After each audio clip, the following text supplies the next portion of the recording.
oh man, do I got an update for y'all. Check out the brand new gear I got from Cycle Gear in Novi up here in Michigan. Even got the carbon on the knuckles. Brand new helmet. I don't think this can match the Grom any more perfect. Look at this. Got the black, the gray, the ice green, and then even got the black and red inside the helmet to match the red accents like I got on here, like the Brembos, all that stuff. But without further ado, I do want to say that I took this thing for the first ride yesterday. It actually did quite good. The one thing I learned is that it is a pain in the ass to load in my truck because of the sump. So I got a new ramp today, but I think I still might have to do some trickery, like try to find a ditch so I can get enough, take out enough angle so that way it doesn't hit the sump. So little tricks there, but yeah, this thing is pretty much ready. It is like little small odds and ends that I want to change. Obviously you can see that beautiful startup screen. Shout out to FuelTech FT550. But yeah, I got the Insta360 mounted. I'm actually recording this on the brand new GoPro Hero 12 Black that I just picked up today just for this video for you guys. But I'm gonna take it for a spin now, and I'm gonna just give you guys a POV of what it looks like. So it'll probably be a mashup between the Insta360 video and then this on the GoPro. So let me get it started up and go from there. So actually, you know what, for the video, let's do a push to start. Let's do something fancy. Let's see it.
right, so I had to cut my GoPro off because I forgot to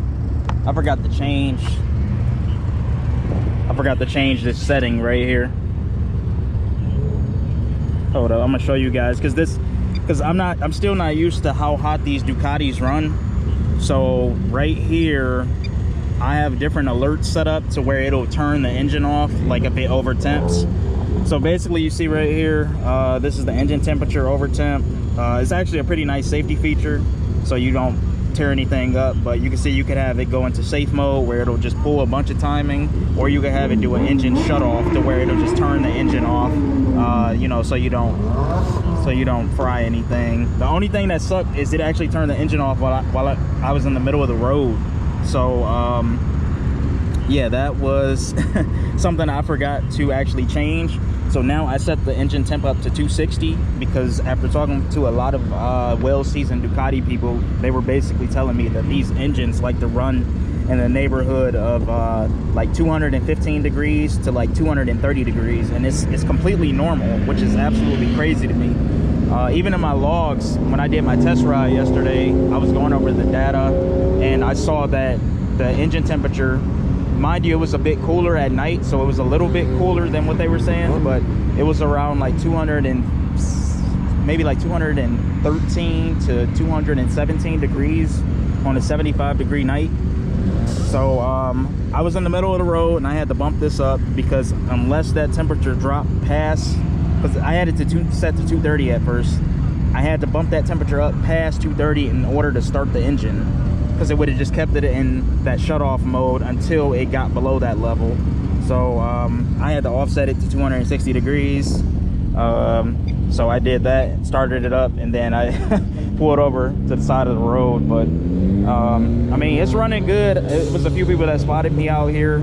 I did a pull for somebody, so hopefully if they watch my YouTube, please send me that video, because that would be perfect for TikTok, because I did an insane pull down Woodward, which I'm up here right now. This is like kind of like a meat spot that a lot of people go to up here. So but it seems to be running good. It's been burning tire though, for sure. So I'm gonna already get ready to order a new Pirelli Diablo Corsa, or whatever it is. I'm sorry, I'm tripping over my words right now, but things seems to be pretty solid. So but I don't know, I might do another ride once it cools down. But I'm waiting for some people to come up here right now. I'm planning on meeting up with some people. So I got an FT550 for my Grom project. I think I told you guys that this one that I have on here right now, I actually stole off of my YZ project. So now this actually has its own dedicated ECU. So, and I swear, this is such a cute box. Like, look at this. Look at this thing. It's just so, this is my hand for comparison. Or I don't even think I want to get rid of the box. So let me open it and show you guys what this thing looks like, even though I already have one right here. But small box, but it packs a huge punch. I really love using this FuelTech stuff. So I cracked the seal. Man, and the boxes is just like, you know, one thing that I really have came to appreciate is box engineering, because this is just so well thought out, and this red is like hitting. But there's the good stuff right there. They even give you a sock to put on the ECU whenever it's going through, like, you know, whenever you're traveling or you want to like take it off and store it. Let's see if I can crack that open. Man, this is a freshie right here. So I'm gonna put this one back where it originally was on the YZ, and then I'm gonna put this one on. I'm actually get the custom dash screen loaded on here too. I'm gonna show you guys what that looks like, but should be pretty sweet. But FuelTech FT550, they do make a slew of other models, and then they obviously have their new FT700 coming out as well too. But I highly recommend the FuelTech stuff. It's very quality stuff. I mean, I can't say enough good things about it. And I especially love them for these type of builds because you just cannot beat this for what you get in this form factor. Like, it's absolutely crazy. So let me get this swapped out, then I'm gonna get the new dash loaded and get the tune loaded on here and everything. So yep, give me a sec. All right, so I got the fuel line made. You can see I actually got it facing in the wrong orientation right now. Since this is a freshly made line, something that I actually like to do before I ever, not just what I like to do, something you should do before you hook these up to the fuel rail connections, you have to clean this line out. You have to at least, I want to say at least run a gallon or two of gas through this to get all the debris out, especially if you use a cutoff wheel. Because some people, they'll hook it right up to the fuel rail and then they'll wonder why they have a super high injector duty cycle. It's because your damn injectors are clogged up with all the debris from when you cut the line. So I just picked up some 93 pump gas, and that's just 2 gallons right there. So a gallon I'm going to fill up in this cell right here, and then I'm just going to pump it all out into like a garbage, like an unused 1 gallon gas pail that I have in my garage. So it's just a good measure to make sure all the debris is out of the line, and it's really good practice to do this. So yeah, I'm gonna clean the line out, and then I am going to route it to hook it up to the fuel rail. I am short a couple of angled fittings, so I am just going to bypass the E85 sensor. I mean, I'll probably leave it there, but until I get a bigger fuel cell, because I'll probably end up doing something a little bit different, it really doesn't make sense to have it right now, because it's just, yeah, you use 40% more fuel on E85, and you can see I'm already in a fuel tank limited situation, so that would just make it worse. But I'll leave it on the bike, leave everything terminated, but in the meantime I'm just going to just run this hose up to the fuel rail, because it'll get things moving a lot faster instead of having to make another fuel line and extra fittings and stuff. So yeah, let me hook this up to the pail, and then I'll get the fuel pumping. All right, guys, so I would say that was a pretty successful night. So many people were wondering what the hell this thing was when I was hitting it from the light. It's so funny. Like, I almost feel like I should just set up like a reaction cam. But tomorrow I'm actually thinking about taking this to the Mini Moto Monday. I kind of want to troll a little bit, and a lot of those guys, they were actually anticipating seeing this thing, because we had a pretty big scooter / Grom scene up here in Michigan. So I kind of want to try to get as much ride time in as I possibly can, because obviously being in Michigan, you know, we don't really have much longer, maybe about a good month or two. So but yeah, I'm gonna get this video out tonight. Let me know what you guys think in the comment. If you haven't already, please subscribe to my YouTube channel, because I do crazy builds like this. I mean, obviously you can see my Turbo YZ. A lot of people know me from this. This upcoming week will be dedicated to the YZ, because this is back together. I gotta change out my starter clutch and possibly hook up a temporary starting solution, because the coating on the piston is just causing some drag on the engine. So but it's kind of set up to be that way, and it wears off when the engine is started. But that's for another video. But yeah, just let me know what you think in the comments. Let me know what type of content you want to see. Please share, like, and comment. I don't care what you comment, just as long as you comment. And yeah, tell me what you think. This thing turned out pretty badass. I would say it's pretty successful, because, you know, you guys, obviously anybody that builds stuff, you know how it is. First time you get stuff out, you got new car blues or new project blues. I mean, for the most part, it's been pretty solid. Like, I actually drove it like about 12 miles today. So but yeah, like I said, leave a comment, please subscribe, and then just stay tuned for the next video. Peace.